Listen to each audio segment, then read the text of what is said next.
Right right మాట్లాడదాం. మళ్ళీ మరొక గెస్ట్ కూడా ఉన్నారు, శీలం వెంకటేశ్వర్లు గారు ఉన్నారు, వారేమంటారు విందాం. వెంకటేశ్వర్ గారు, రిషికొండ ప్యాలెస్ ను చంద్రబాబు ప్రభుత్వం ఏ విధంగా వాడుకోబోతుంది అనేది ప్రస్తుతం చర్చ. దానికి సంబంధించి మీ పాయింట్ ఏంటి, మీరేం మాట్లాడతారు? దీనికి ఉన్నత స్థాయి అనుభవజ్ఞులు ఉంటే వాళ్ళు మాట్లాడేది, వాళ్ళు చెప్పే గైడెన్స్ ఒక రకంగా ఉంటుంది. అయితే ఇక్కడ మినిస్టర్ని వెళ్ళి సందర్శించమన్నారు, ఒక నివేదిక సిద్ధం చేయమన్నారు, దానిపై మీరేం మాట్లాడతారు? ముందుగా చంద్ర గారు, మీకు ప్యానల్లో ఉన్న ముగ్గురు మిత్రులకు, సిస్టర్ గారికి అందరికీ నమస్కారాలండి. ఋషికొండ ఇది నువ్వు దాకా రామారావు గారు సమర్థించుకుంటుంటే నేను అసలు ఏం మాట్లాడాలో నాకే అర్థం కావట్లా. అసలు 500 కోట్లు అప్పుల్లో ఉన్న రాష్ట్రాన్ని 500 కోట్లు పెట్టేది ఏదో గొప్పగా కట్టామని ఇంకా సమర్థించుకుంటున్నారు. ప్రజలు ఈ రకంగా ఆలోచిస్తూ ఇంత దారుణమైన తీర్పు ఇచ్చిన తర్వాత కూడా ఒక్క విషయం వాస్తవం చెప్పాలంటే 7 విభాగాలుగా దానికి కళింగరాజుల పేర్లు అదొక పేర్లు పెట్టి 7 విభాగాలు కట్టారండి 500 కోట్లతో.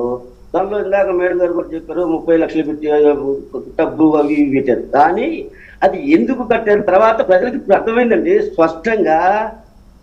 జగన్మోహన్ రెడ్డి గారి ఫ్యామిలీలో 4కి 4, మిగతా 3 వాళ్ళ పార్టీ నాయకులతో కూర్చొని మాట్లాడుకోవడానికి చర్చలు లేదా రాష్ట్ర బిల్లు సజ్జల వాళ్ళకు ఒకటి ఈ రకంగా వాళ్ళు సపరేట్గా సొంతంగా కట్టుకోవడం. 30 ఏళ్ళు నేనే అధికారంలో ఉంటా, ఈ 30 ఏళ్ళ తర్వాత కూడా ఎవడు తర్వాత వచ్చేవాడు తర్వాత చూస్తామని తన కోసం కట్టుకున్న బిల్డింగు.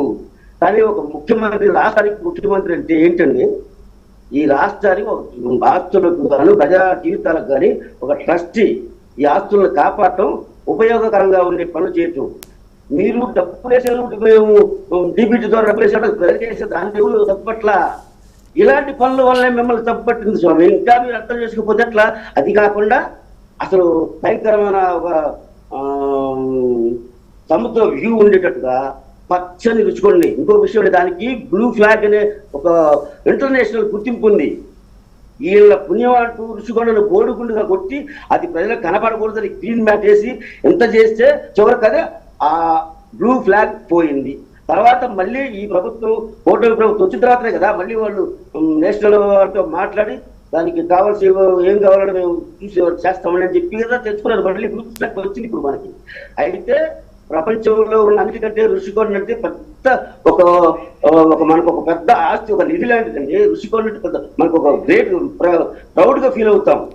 అటువంటి ఋషికొండని తన సొంత ఇంటి కోసం కట్టుకుని ఇంకా మళ్ళీ వీళ్ళు అది కాదు, అది మాకు మేము అద్భుతమైన కట్టడం కట్టాము, మీరు కట్టలేకపోయారు అని మాట్లాడుతుంటే ఆశ్చర్యం అవుతుంది. అసెంబ్లీ కోసం 10,000 కోట్లు ఖర్చు పెట్టి చంద్రబాబు గారు రాజధాని కోసం 10,000 కోట్లు ఖర్చు పెడితే ఆ ఉన్నత